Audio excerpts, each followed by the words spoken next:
Welcome to The Jewish Lens, a podcast to discuss anything and everything from a Jewish perspective.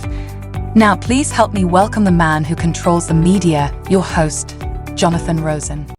Hello, and welcome to another edition of The Jewish Lens. I'm Jonathan Rosen, and today I'm thrilled to welcome a Tony Award-winning Broadway producer. She's also the author of several books, including the fantastic picture book, The Dog's Guide to Being Human, and more importantly to me, she's a friend. Please help me welcome Shanna Silva. Shanna, thanks so much for joining me. Hi, Jonathan. Thanks for having me. Happy to be here. Well, I'll start by saying that I was very excited to have you come on because I've gotten to know you some, but I've always had questions about what it is that you did. So we'll get to that. But first, I want to talk about you and your background. So where did you grow up? I grew up in Westchester, Pennsylvania. Oh, you were Pennsylvania. You were in New York. I thought you were. No, Pennsylvania. I'm an import to New York. What was your background like with regard to Judaism? Were you from an observant family? I grew up in a conservative house. We weren't, Shabbos observant, but we kept kosher. My grandfather was Orthodox, and I went to Jewish day schools throughout elementary and high school. Well, I went to yeshiva when I was younger there too. So did you have an interest in arts as a kid, like Broadway shows and that type of thing? I think I had an interest in storytelling, and it started as being a very avid reader, and just loving, books and more books. And the first time I saw a show, I think it was The Sound of Music, and it was a regional production in Maine. I was a little girl. My dad took me. And from the first opening notes, I was sucked right in, completely transfixed. I didn't see my first Broadway show until, I was a college student in New York. Oh, what did you see? It was probably Les Mis and Phantom that we got the $10 student discount ticket. Yeah. sitting in the nosebleed. But I kept going over and over again. So I've always loved theater. I've always loved books. It's just, something embedded in me. When did you start showing an interest in writing? I think I was always a writer, but I didn't know it.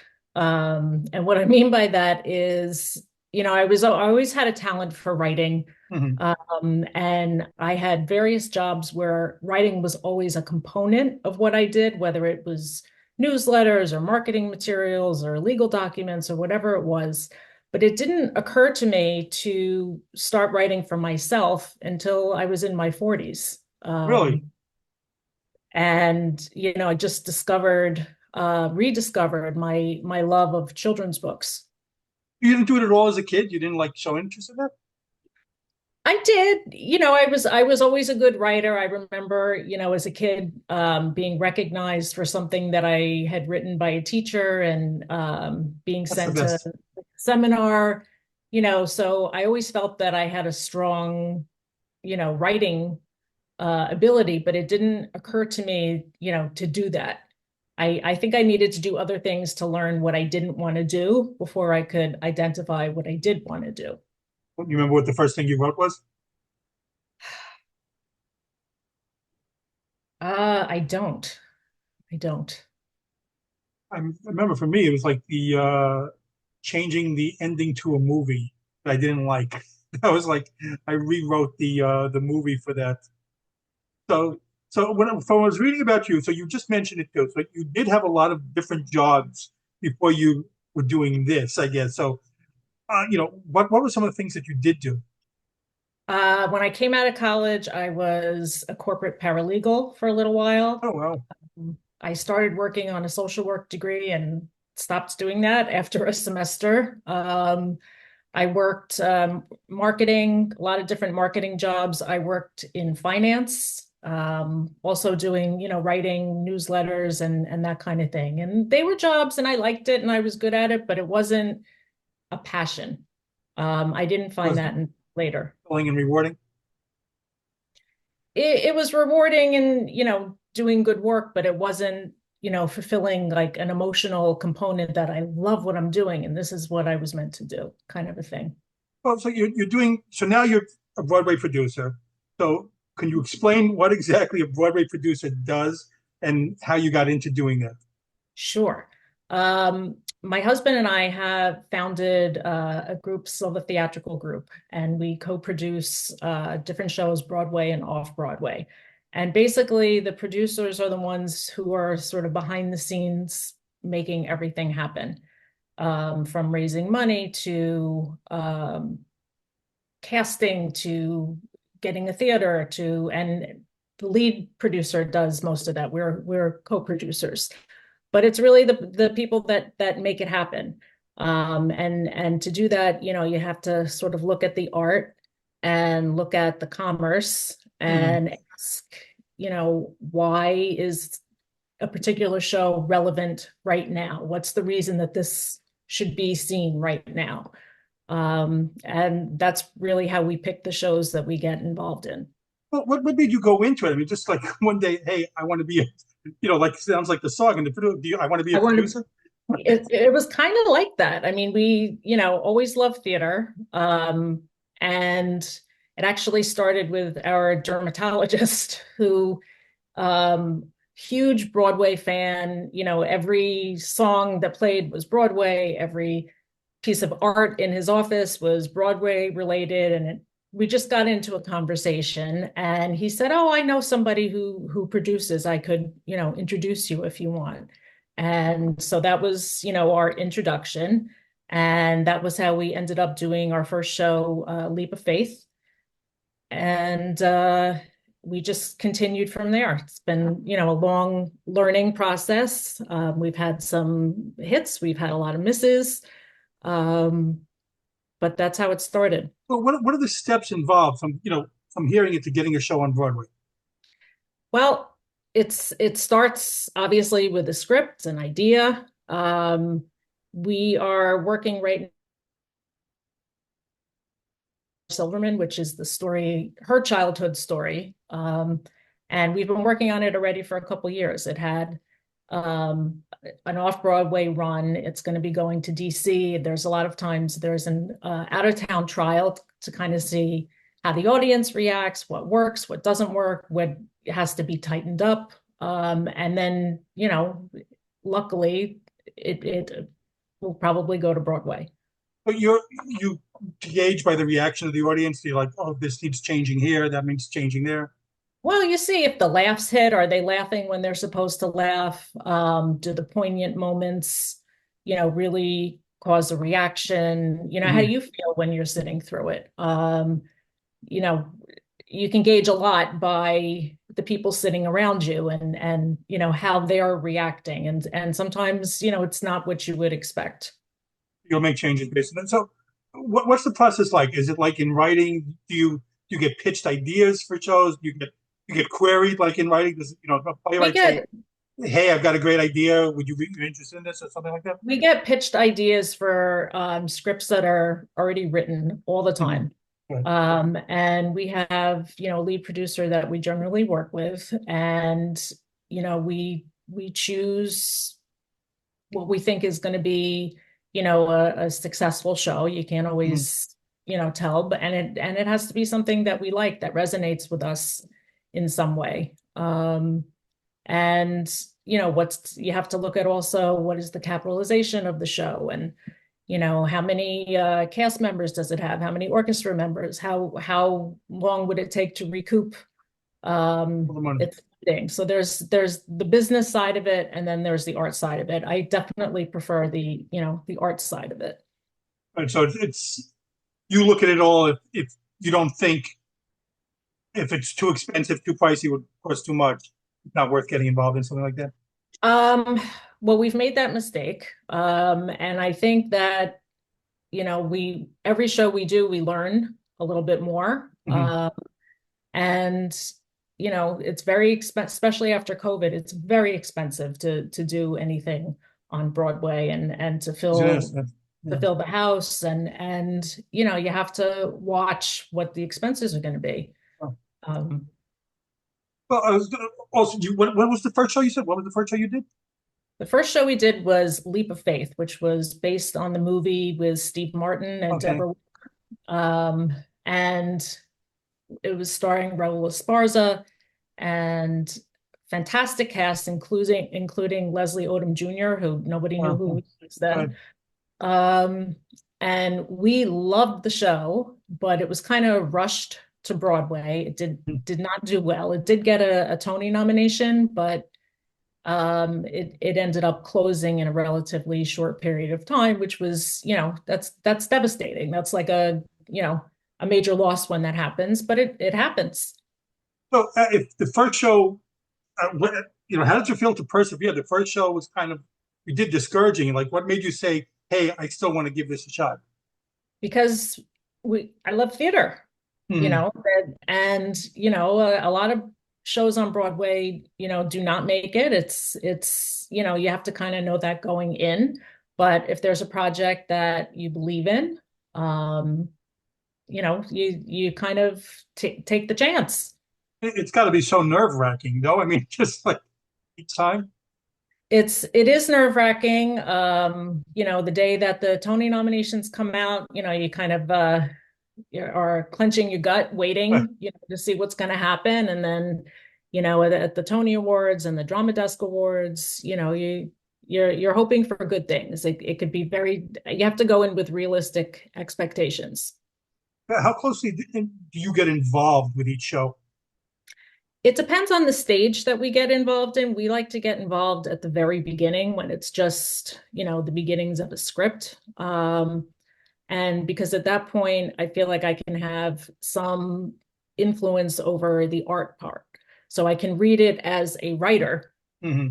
and kind of see what's working, what's not working, and have the opportunity to offer that feedback to the lead producer, and in some cases, affect the art. So we like getting involved from that point, just because it becomes like a labor of love to nurture something from, an idea all the way up to, being on stage. It's just, and like it could take years, but it's amazing. Your writing background has got to come in handy for all these things. I am constantly editing everything I read. Right. Yes. Not that anyone wants my edits, but to know things about storytelling is very helpful, because you can look at things as a writer and see different things than someone who would just be reading it. But you said you offer suggestions to the other producer at times. Do you go up to the director? Are you involved with the actors at all?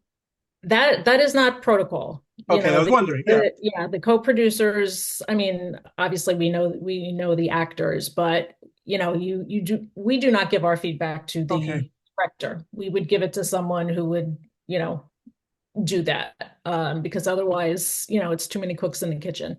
The director's like, get away from my stage or something. Right, right. Are there some actors that you dying to work with that you haven't worked with yet? Um, I just love surrounding myself with talented people, whether it's in theater or whether it's in writing. I just have such a respect for anyone that has honed their craft. Mhm. And just I'm happy to work with, anyone, just, talented people. But you mentioned the nerve-wracking aspect. We talked about, so you have a lot of people kind of that you have to answer to. If you're raising funds and everything like that. Do you feel pressure throughout the whole process?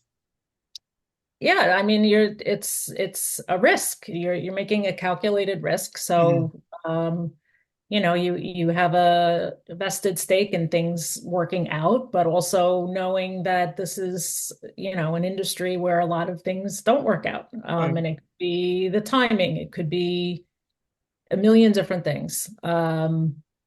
So yeah, it's a gut-wrenching process Hmm. all the way through. But when it works, it's magic.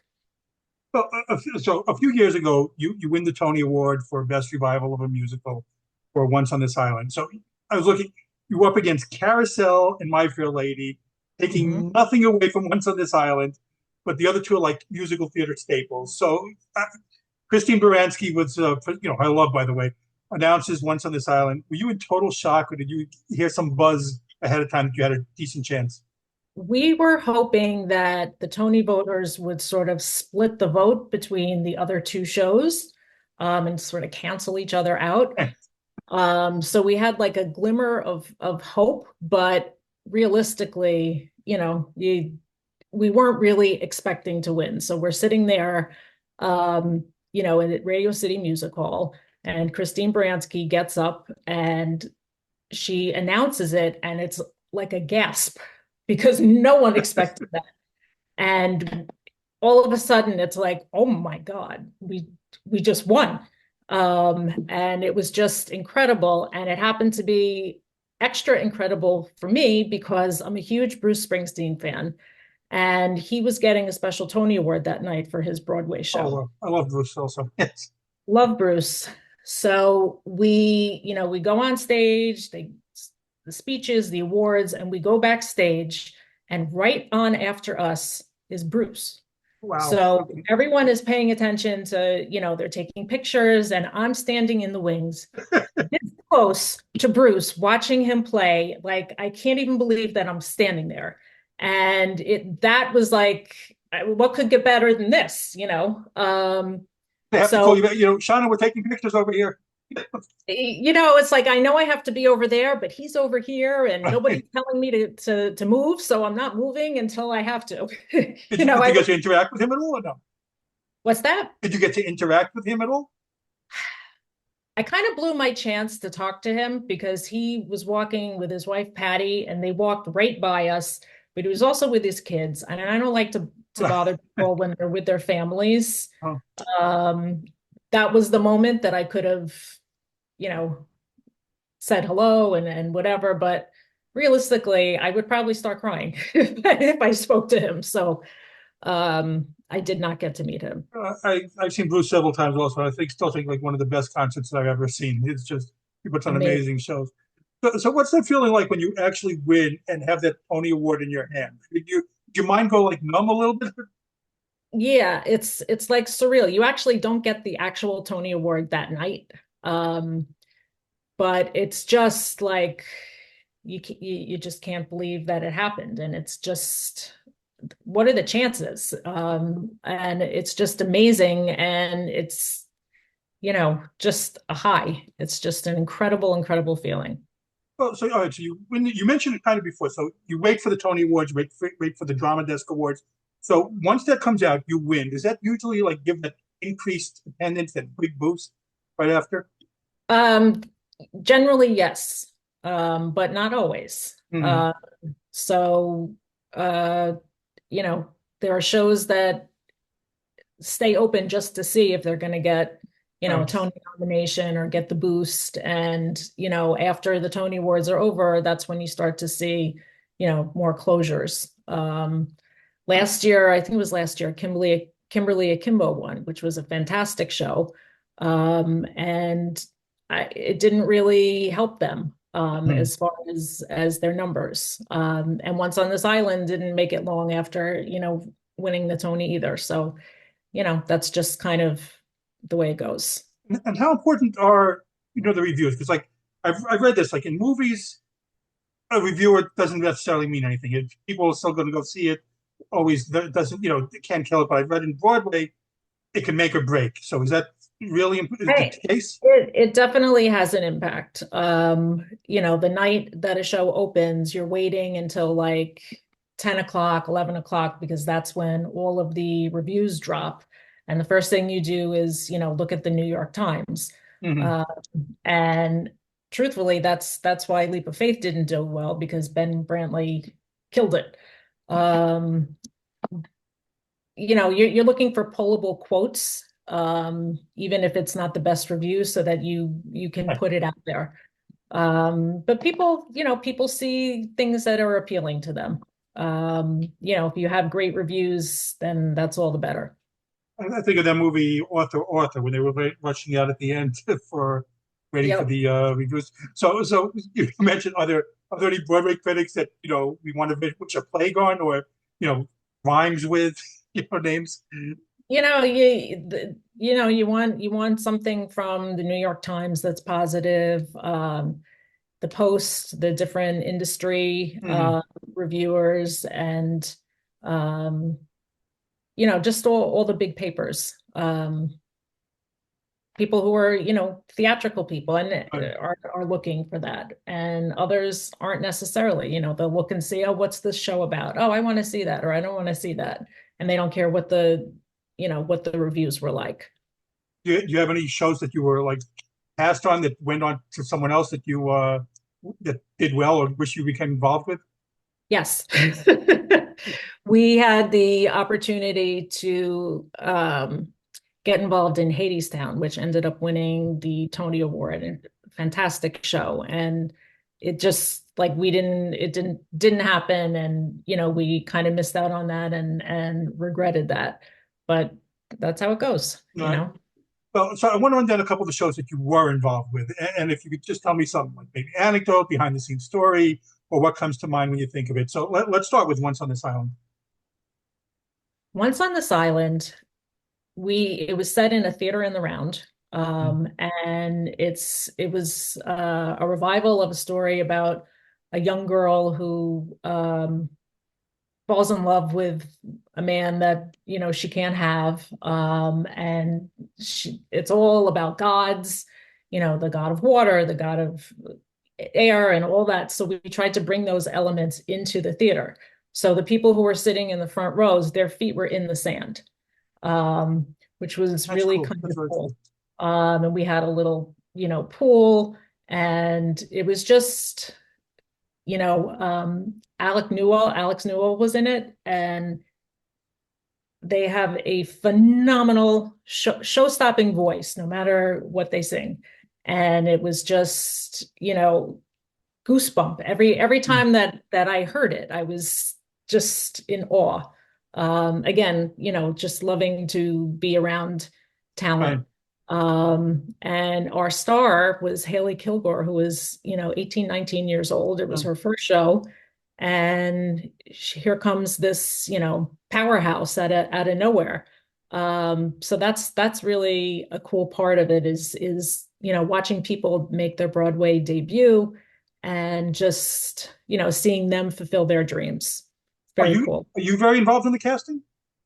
No, I would say, we have ideas, but that's really, above my pay grade. Okay, I want to ask about one which I'll have a bone to pick because I remember at the time. Let's talk about Anastasia. What do you remember most with Anastasia? Anastasia, we became involved with at an early stage. Okay. So we were around when it did its out of town trial in Hartford and the Hartford stage. And we were very close with Christy Altamar, who was our Anastasia, another Pennsylvania girl. And um, we thought the show was amazing. It was, Aarons and Stevens, and it was written by Terrence McNally, who's, we loved, we were, close friends with. Um, and it deserved a nomination. Mhm. It really did. Didn't get one. I think Mary Beth Peel, who played the grandmother, she got a nomination, which she deserved. But the show was really overlooked and not received the way that we had hoped. the I had really enjoyed the movie Anastasia, and then Mhm. when I didn't get to see it the play. I wasn't I was not in New York then, but I when I looked at the thing, the song I liked most from the movie was not in the play, and I was like, this is driving me nuts. The Which song is that? in the dark of the night. So There uh, were, that that happens. That was a decision, I guess, that was made. There was new music written. mhm. Um, Sorry. Well, that's why there was no Tony nomination. It could be, could be. No. Okay, I want to talk about one of my favorite musical soundtracks is Little Shop of Horrors, which you brought back, for the revival. So some Mhm. experiences with that. Well, that is like the little engine that could. I mean, that Yeah. show has been running for 5 years. It's still going strong. It's in an small off-Broadway theater, and it's such like a campy, fun song. Yeah. show, and we opened it with Jonathan Groff playing Seymour. Fantastic. Yeah. Christian Borle was playing the dentist. And there's so many opportunities for humor, and just it's such a fun show. And it's become, like a cult classic over the years. And Yeah. it's really a show that belongs off Broadway, in a small theater, and it's so fun. But still doing well. Still doing well. Right. So what you kind of touched upon it a little bit. What is the current state of theater? Is it doing well? Are people going to shows? People are going to shows. There are still, a good amount of tourism coming to New York, Mm. and tourists account for about 65% of the sales of tickets. I think we've seen a little slowdown of the suburban New York, New Jersey coming to the show, or coming to, theater in New York. But if you look at the Broadway numbers that come out every week, there's a lot of shows making more than $1 million a week. Oh, well. And, very strong.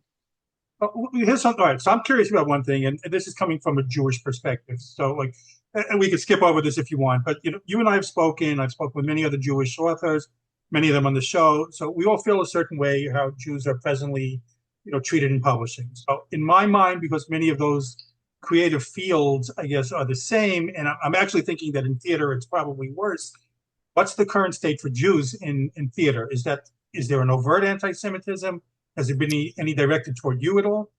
I have not felt that in theater. Okay. I think I've, seen more of that in the publishing world, Mm. than I have in theater. Theater is a very welcoming, diverse group. So I can't say that. Thankfully, I've not experienced any anti-Semitism with theater. No, that's good. Because I was very curious about that when you were talking. So let's talk about publishing. So what was the first thing that you published? My first book, I published with Carbon, and it was called Passover Scavenger Hunt, picture book. And I had, submitted many, many, many things before that actually hit. But that was like an incredible moment for me. And I started out my first, online publishing was I was writing articles for Kveller. And, that was the first time that I saw my name published. And I did, How participate awesome in is that? so awesome. So awesome. I participated in a few different anthologies, Mhm. but my own first book was Passover Scavenger Hunt. So let's talk about the Dog's Guide to Being Human. Such a charming book. So for those who Thank don't know, you. can you talk a little bit about that? Yes, I have Dog's Guide to Being Human. Hey. Um, this was kind of a different book for me because it was a secular book, even though if you really look at it, it's a lot of Jewish values that are Mhm. embedded in it. This book came to me, unlike the others, just very quickly. I think I wrote it in under 2 hours, and it was sparse text, and sometimes you just get an idea and it works. And it's a story that, begged to be illustrated. And it was important to me to, find an illustrator that understood the humor in it, but also the sweetness in it.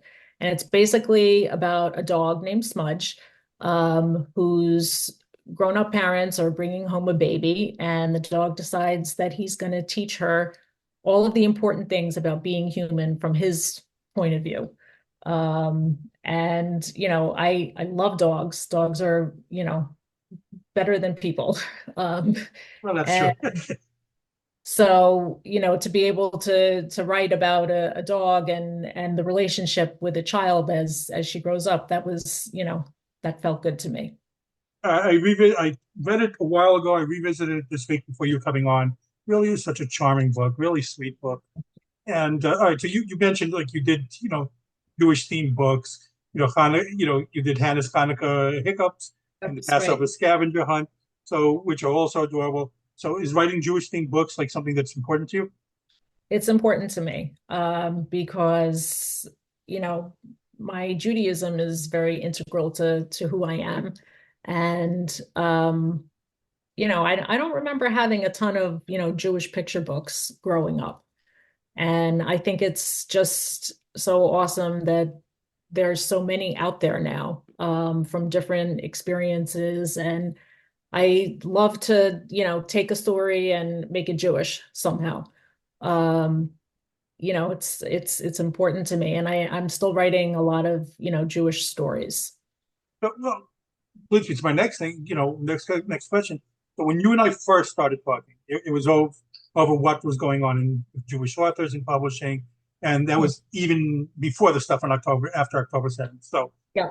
you even, you had a picture book with an Israeli aspect in it. So now it's taken on even more horrendous turns since. So what do you feel right now with where Jews stand in publishing, and your eyes? I mean, I think that, there's certain Jewish publishers that, are so important right now that are telling Jewish stories, not just for Jewish children, but to show other people, who Jews are and what it means. It may not be what they think it means. But there's some terrible, terrible anti-Semitism going on Yeah. in the publishing world, including lists, is your favorite author a Zionist? Mhm. People canceling book appearances because the author is a Zionist I, or I just interviewed her. It's also yeah. So, I think it's more important than ever that publishers recognize that when they talk about diversity, that includes, Jewish voices. Jewish voices are part of the diverse universe. that's the part that always gets to me. All the we want inclusion, inclusion, inclusion, just not you. That's Right. Right. And I remember you saying to me the first time you read my story about Israel, you saying you're going to have a hard time placing this yeah. because And it was nothing overt, really, pushing anything Israel. It was just a happenstance that it happened to be there, and right. it's still I'm still trying to get that story published. a great story. I do hope it does get published. But what are you working on next? Let's Broadway and in publishing. Let's start with Broadway. What are you working on next? We're working on The Bedwetter, as I said. Mhm. We have a show that we've been working on for 4 or 5 years that has not been announced yet, so I can't comment on that, but that announcement will come hopefully in October. Looking forward. Um, going to be amazing. We still have Little Shop of Horrors, Mhm. and we're opening the revival of Gypsy Oh, this fall wow. Oh, with, fantastic. yeah, And anyone we know in the cast? Audra McDonald, Oh, wow. playing Rose, and Danny Burstein is playing Herbie, and Joy Woods, who actually started out in Little Shop of Horrors, is playing Louise. So it's going to be an amazing, amazing cast. I hope the show gets Audra McDonald over the top, finally. Well, poor Audra. Right. So what about writing wise? Writing wise, I do a lot of high-low books, so I'm doing some of that now. And I'm writing when I can. So I have some Jewish stories that I'm working on. I have some things I'm submitting. And I'm just taking it day by day. I'm a very undisciplined writer.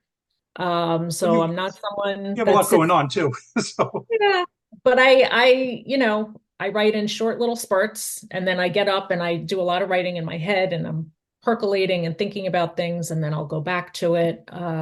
So, I have a few things that I'm working on. I'm trying to just not worry about the publishing side and right. just connecting to the joy of writing. That's all you can do. You have to take care of what you're in and let everything else worry, later on. Right. Right.